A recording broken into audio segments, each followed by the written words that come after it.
ಕುಕ್ಕರ್ನಲ್ಲಿ ಅನ್ನ ಮಾಡೋಕ್ಕೆ ಶುರು ಮಾಡಿದ್ಮೇಲೆ ಎಲ್ಲರಿಗೂ ಮರ್ತೇ ಹೋಗಿರುವಂಥ ಸಾರಿದು, ದೇಹಕ್ಕೆ ತುಂಬ ಹಿತವಾಗಿರೋದು, ಆರೋಗ್ಯಕ್ಕೂ ಅಷ್ಟೇ ಒಳ್ಳೆಯದು. ಹೇಗೆ ಮಾಡೋದು ಅಂತ ತೋರಿಸ್ತೀನಿ, ಬನ್ನಿ ನೋಡೋಣ.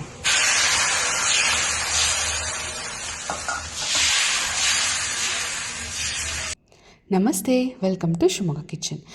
ಮುಂಚೆ ಇಲ್ಲ ಅನ್ನನ ಮಾಡ್ತಾಯಿದ್ರು. ಬಸ್ದನ್ನು ಆರೋಗ್ಯಕ್ಕೆ ತುಂಬ ಒಳ್ಳೆಯದು, ಗ್ಯಾಸ್ಟ್ರಿಕ್ ಆಗೋಲ್ಲ, ಆರೋಗ್ಯದ ಸಮಸ್ಯೆ ಬರೋಲ್ಲ ಅಂತಾರೆ. ಈಗ ಕುಕ್ಕರಲ್ಲಿ ಮಾಡೋಕ್ಕೆ ಹೋಗಿ ಆ ಥರ ಅನ್ನ ಮಾಡೋದು ಮರ್ತು ಹೋಗ್ಬಿಟ್ಟಿದೆ ಎಲ್ಲರಿಗೂ. ನಾನಿಲ್ಲಿ ವೀಡಿಯೋಗೆ ತೋರಿಸ್ಬೇಕು ಅಂತ ಒಂದು 4 ಸ್ಪೂನ್ ಅಕ್ಕಿ ಹಾಕ್ಕೊಂಡು ಸಾರು ಮಾಡೋದು ತೋರಿಸ್ತಾ ಇದ್ದೀನಿ. ಒಂದು 4 ಸ್ಪೂನ್ ಅಕ್ಕಿನ ತೊಳೆದು ಒಲೆ ಮೇಲೆ ಇಟ್ಬಿಟ್ಟು ಒಂದು 4-5 ಲೋಟ ದೊಡ್ಡ ಲೋಟದಲ್ಲಿ ನೀರು ಹಾಕಿ, ಜಾಸ್ತಿನೇ ನೀರಿಡಿ, ಉಪ್ಪು ಹಾಕ್ಬಿಟ್ಟು ಬೇಯಕ್ಕೆ ಇಟ್ಬಿಡಬೇಕು.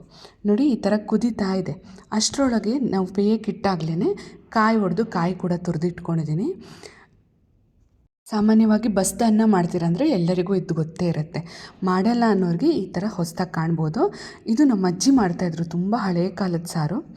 ತುಂಬ ಈಸಿಯಾಗಿ ಮಾಡ್ಕೊಬೋದು, ತುಂಬ ಬೇಗ ಮಾಡ್ಕೊಬೋದು. ಮೊದಲೇ ಹೇಳ್ತಾ ಇದ್ದೀನಿ, ಒಬ್ಬೊಬ್ಬರು ಒಂದೊಂದು ರೀತಿಲಿ ಮಾಡ್ತಾರೆ. ನಾನಿಲ್ಲಿ ನಾನು ಮಾಡ್ತಾ ಇರೋ ರೀತಿನ ತೋರಿಸ್ತಾ ಇದ್ದೀನಿ. ನಮ್ಮ ಅಜ್ಜಿ ಮಾಡ್ತಾ ಇದ್ದ ರೀತಿನ ನಾನು ನಿಮಗೆ ತೋರಿಸ್ತಾ ಇದ್ದೀನಿ.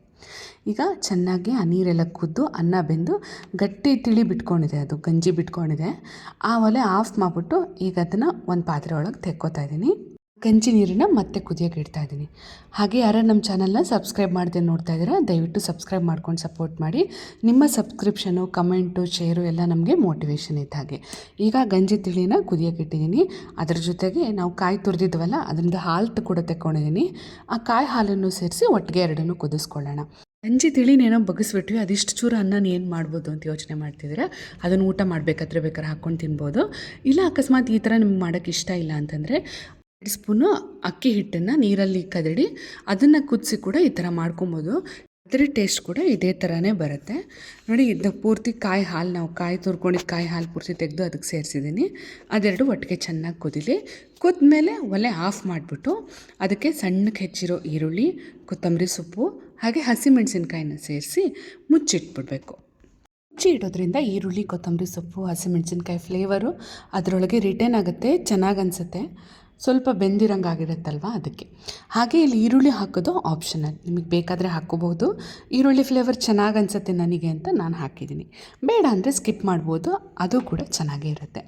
ಇದಕ್ಕೆ ಕೊಬ್ಬರಿ ಎಣ್ಣೆ ಇಟ್ಬಿಟ್ಟು ಒಗ್ಗರಣೆ ಕೊಡ್ತಾಯಿದ್ದೀನಿ. ಕೊಬ್ಬರಿ ಎಣ್ಣೆ ಇಷ್ಟ ಆಗುತ್ತೆ ಅಂದರೆ ಕೊಬ್ಬರಿ ಎಣ್ಣೆಲಿ ಹಾಕ್ಕೊಳ್ಳಿ, ಇಲ್ಲದಿದ್ದರೆ ತುಪ್ಪ, ರಿಫೈಂಡ್ ಆಯಿಲ್ ಯಾವುದಾದ್ರೂ ನಡೆಯುತ್ತೆ. ಒಗ್ಗರಣೆಗೆ ಸಾಸಿವೆ, ಜೀರಿಗೆ, ಒಣಮೆಣಸಿನ್ಕಾಯಿ, ಕರಿಬೇವು ಹಾಗೆ ಇಂಗು ಹಾಕಿ ಒಗ್ಗರಣೆ ಕೊಡ್ತಾಯಿದ್ದೀನಿ. ಇಂಗು ಬೇಡ ಅಂತಂದರೆ ಬೆಳ್ಳುಳ್ಳಿ ಹಾಕ್ಕೊಬೋದು, ಇದು ನಿಮಗೆ ಬಿಟ್ಟಿದ್ದು. ಈಗ ಈ ಒಗ್ಗರಣೆ ಆಗಿದೆ. ನಾವು ಮುಚ್ಚಿಟ್ಟಿರೋ ಸಾರನ್ನ ತೆಗೆದ್ರೆ ಆ ಈರುಳ್ಳಿ ಫ್ಲೇವರು, ಕೊತ್ತಂಬರಿದು, ಹಸಿಮೆಣಸಿನ್ಕಾಯಿ ಫ್ಲೇವರ್ ಎಲ್ಲ ಗಮ್ ಅಂತ ಬರ್ತಾ ಇರುತ್ತೆ. ಅದಕ್ಕೆ ನಾವು ಹಾಕಿರೋ ಒಗ್ಗರಣೆಯನ್ನು ಮಿಕ್ಸ್ ಮಾಡಿಕೊಂಡು ಕಡ್ದಿರೋವಂಥ ಮಜ್ಜಿಗೆ, ದಪ್ಪ ಮಜ್ಜಿಗೆ ಇರುತ್ತಲ್ಲ, ಅದರಲ್ಲಿ ಏನೂ ಲಂಪ್ಸ್ ಎಲ್ಲ ಇರಬಾರ್ದು, ಆ ಥರ ಮಜ್ಜಿಗೆ ಕಡ್ಕೊಂಡು ಅದನ್ನು ಇದಕ್ಕೆ ಸೇರಿಸ್ತಾ ಇದ್ದೀನಿ. ಲಾಸ್ಟಲ್ಲಿ ಒಂಚೂರು ನಿಂಬೆ ರಸ ಕೂಡ ಹಿಂಡ್ಕೋಬೇಕು. ಅದಷ್ಟನ್ನು ಮಿಕ್ಸ್ ಮಾಡಿಕೊಂಡು ಅನ್ನಕ್ಕೆ ಹಾಕ್ಕೊಂಡು ತಿಂತಾಯಿದ್ರೆ ತುಂಬ ಚೆನ್ನಾಗಿರುತ್ತೆ. ತುಂಬ ಹಿತವಾಗಿ ಅನಿಸುತ್ತೆ, ತುಂಬ ಲೈಟ್ ಫೀಲ್ ಆಗುತ್ತೆ. ಊಟ ಮಾಡಿದ ಹೆವಿ ಆಗೋಲ್ಲ. ನೀವೆಲ್ಲೋ ಫಂಕ್ಷನಿಗೆ ಹೋಗಿ ಊಟ ಮಾಡ್ಕೊಂಬಂದಿರ್ತೀರ, ಅಥವಾ ಹೊಟ್ಟೆ ಭಾರ ಆಗಿರುತ್ತೆ, ಆ ಥರ ಟೈಮಲ್ಲೆಲ್ಲ ಇದು ತುಂಬ ಆರಾಮ ಅನಿಸುತ್ತೆ ತಿನ್ನೋಕ್ಕೆ. ಅರ್ಜೆಂಟಲ್ಲಿ ಕೂಡ ಆರಾಮಾಗಿ ಮಾಡ್ಕೊಬೋದು. ಇದು ಅಷ್ಟೇ ಕೂಲಿಂಗ್ ಎಫೆಕ್ಟ್ ಕೊಡುತ್ತೆ ಬಾಡಿಗೆ. ಹೀಟ್ ಆದಾಗ ಅಕ್ಕಿ ತೊಳೆದು ನೀರು ಕುಡೀರಿ ಅಂತೆಲ್ಲ ಹೇಳ್ತಾರಲ್ವ, ಆ ಥರನೇ ತುಂಬ ಚೆನ್ನಾಗಿ ಅನಿಸುತ್ತೆ. ನನಗೆ ಈ ಸಾರು ಮಾಡುವಾಗೆಲ್ಲ ನಮ್ಮ ಅಜ್ಜಿದ ನೆನಪಾಗುತ್ತೆ. ಯಾಕೆಂದರೆ ಈ ಸಾರು ಮಾಡ್ಬಿಟ್ಟು ಎಲ್ಲರಿಗೂ ಕೈ ತುತ್ತು ಊಟ ಕೊಡ್ತಾಯಿದ್ರು. ಕೈ ತುತ್ತು ಊಟ ನೀವು ಎಲ್ಲ ತಿಂದಿದ್ದೀರಾ? ನಿಮ್ಮ ನೆನಪುಗಳು ಏನಿದೆ? ನಿಮಗೂ ಎಲ್ಲ ಕೈ ತುತ್ತು ಊಟದ ಮೆಮೊರೀಸ್ ಇದ್ದರೆ ಕಮೆಂಟ್ ಮಾಡಿ. ನಿಮ್ಮ ಮೆಮೊರೀಸ್ ಏನಿದೆ ಅಂತ ನನಗೂ ತಿಳ್ಕೊಳ್ಳೋ ಕುತೂಹಲ ಇದೆ. ಹಾಗೆ ಈ ಸಾರನ್ನು ಟ್ರೈ ಮಾಡಿ ನೋಡಿ, ಹೇಗೆ ಬಂತು ಅಂತ ತಿಳಿಸೋದನ್ನು ಮರಿಬೇಡಿ. ತುಂಬ ಈಸಿಯಾಗಿರುತ್ತೆ, ಆರಾಮಾಗಿ ಮಾಡ್ಕೊಬೋದು. ನಿಮ್ಮ ಫ್ರೆಂಡ್ಸ್ ಆ್ಯಂಡ್ ಫ್ಯಾಮಿಲಿ ಜೊತೆಗೂ ಶೇರ್ ಮಾಡಿ. ಹಾಗೆ ಸಬ್ಸ್ಕ್ರೈಬ್ ಮಾಡೋದನ್ನು ಮರಿಬೇಡಿ. Thank you.